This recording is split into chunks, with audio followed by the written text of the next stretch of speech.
compliance, the format.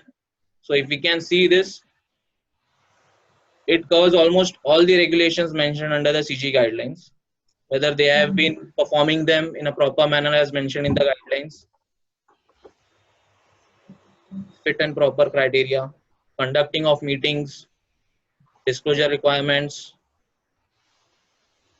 then whether mandatory committees are in place, control functions, operational committees, composition of the committees, risk management committee, investment committee,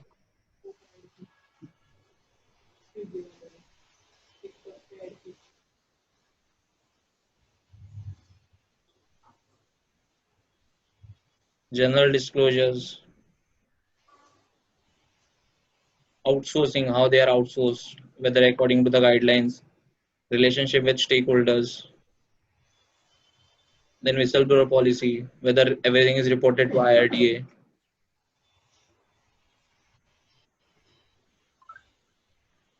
So this is a thank you slide. The presentation ends here.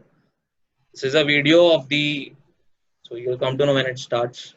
The importance. Take us through the importance of corporate governance and going back to finance. ADTV is Director of Finance with a long experience in looking at balance sheets, understanding, I mean, you worked with PricewaterhouseCoopers in the past, to understand in which how balance sheets sometimes hide things, which on the face of it, someone who's not trained to look at it, will think everything's fine, but actually it's hidden somewhere. You realize something is unethical is happening at the core of what otherwise looks like a fine shell. So, Onin, I'm reminded of a French proverb which literally translated into English means there is no pillow so soft as a clear conscience. In the corporate parlance, it is basically the conscience of the organization, which is the corporate governance. So you can hide things, like some of the organizations did, and they got caught later on. I'm talking about Enron, or Indian example is Satyam. But you can't do it for a very long time. At the end of the day, people do find out. So in terms of, like valuations and stuff like that, so there's a research which was conducted by McKinsey some time back, and 80% of the respondents were essentially investors. They came back saying that it is companies which are better governed as opposed to companies which are not so well governed. And premiums are as high as 27%. 27% premium for a company which is better governed. In fact, I was looking at some of the writings on valuation teacher and professor of NYU, that's Ashwath Damodaran, and he actually puts a lot of store on even reading the way in which a board is built. Is the board independent enough, or is going to say yes to whatever the management says and hide whatever the management is doing? But when I look at, let's say, all that we have access to when I look at a company is P&L statement, balance sheet, certain things in the news. How do you track what is happening in corporate governance? What do you look at? Look, if the management of the company wants to perpetuate fraud, it will find a way of doing it. Right? You can have all regulations around it; they will find a way of doing it. So, ethical behavior is more a matter of spirit, than the letter of it. Again, the companies that I talked about, on the face of it, they all complied with high corporate governance requirements, but inside they were perpetuating fraud, and they imploded.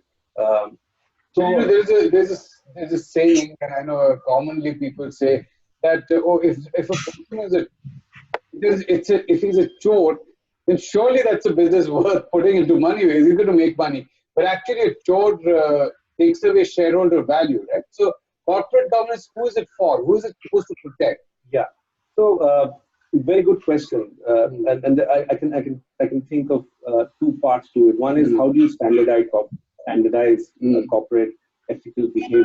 Yeah, that's exactly. What you were asking. Right, absolutely. Hide things within the balance sheet. And who is it meant to protect? So let us start with the stakeholders of the organizations. Who are the stakeholders? The shareholders, the investors, the lenders, employees, and so on and so forth.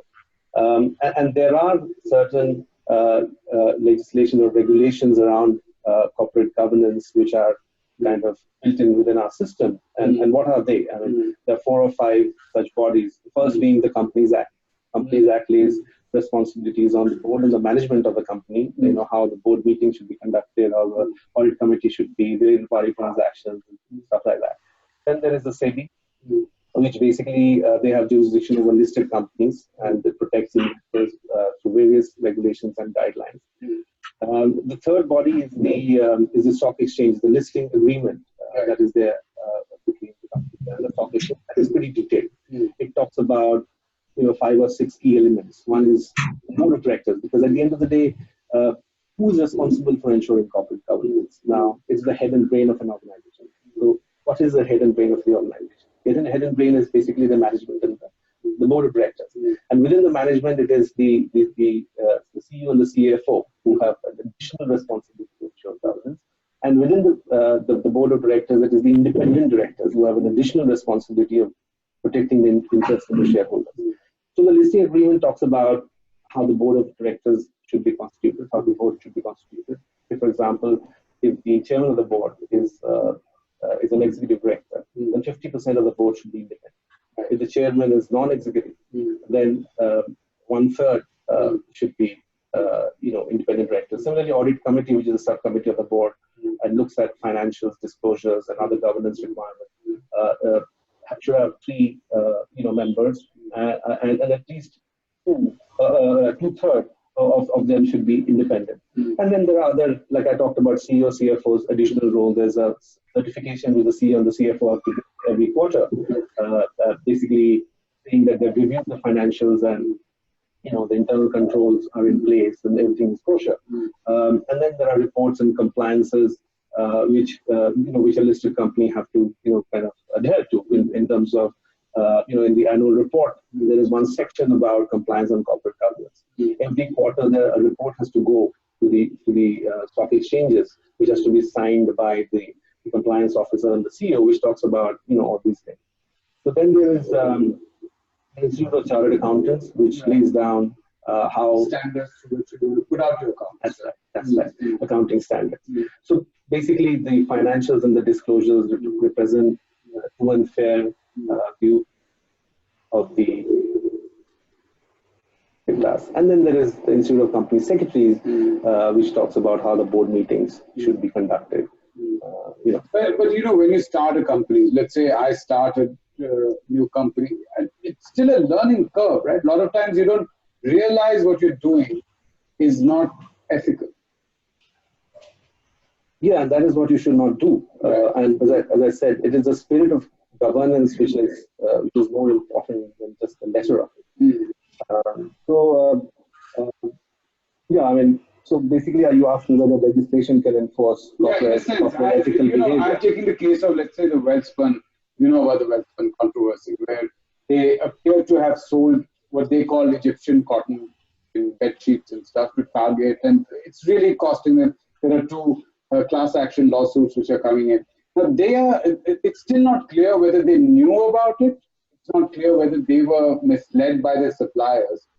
And therefore, the onus then becomes much more on you to even check what your suppliers' corporate governance rights are, right? So I guess that is where your internal control framework comes into play. And when you look at all these regulations, there are, regulations which, kind of ensure that or that the internal control systems of the company are in place. And then there are audits. So the internal auditor's job is to look at all the control systems within an organization, which includes how ethical your vendors are. So all these things have to be there. But again, going back to your basic question on can legislation enforce corporate ethical behavior? Now, let me give you 2 examples. One of say companies like Enron or Satyam, where on the face of it, it seemed that they had great governance structure and they got awards for it, but it imploded internally, right? Let me take an example of a company which we have all heard of, Berkshire Hathaway by Warren Buffett. Now, on the face of it, the company, the board has many relatives of the management, but the company has been returning 22% year on year to the shareholders for the past 25 years, and it is one of the most ethical companies. So it is compliance which is more important than the letter of it. Sometimes it is corporate governance with regulations, and that's again the point about spirit versus the letter. regulations like giving out your quarterly numbers. I know it increases transparency once you're listed, but sometimes it also creates valuation fluctuations, right? Because you might have a strategy which is going to take you through quarters where you will have bad numbers. And then because of the reporting norms, you're forced to continuously report numbers which the markets might take negatively. And then that puts pressure on you as a person who manages finance, the CEO, to actually take it to the markets rather than the business itself. Yeah, that's true. But the reality is what you're doing is giving information to the market. And while you're giving information to the market, you're also giving information. Yes. Commentary, and also you're giving information to the stakeholders of the company, like your investors, your shareholders, and you obviously have laid down some plan for the future. You say, okay, that is our goal, and that's where we want to reach. And these are all milestones. And you feel that as long as you're being transparent about both the numbers and your strategy, shouldn't affect. Yeah, it shouldn't affect you. And if you want to be like, make it really clear to your shareholders where you're headed towards, and some companies give guidance. They give guidance. This is where we will be after 3 months, 6 months, 1 year, 2 years, and based on that guidance, so they deliver or they don't deliver. And I guess when we're talking about our, guidance, where you can take a look at the IT companies who actually have come in the middle and been transparent and said our guidance was a little over ambitious. Maybe we won't be able to do it. So that's the importance of corporate governance. We've run out of time. Thank you so much for coming in, Saurabh. We hope we had much of a gap. We'll get you back soon. Thank you so much.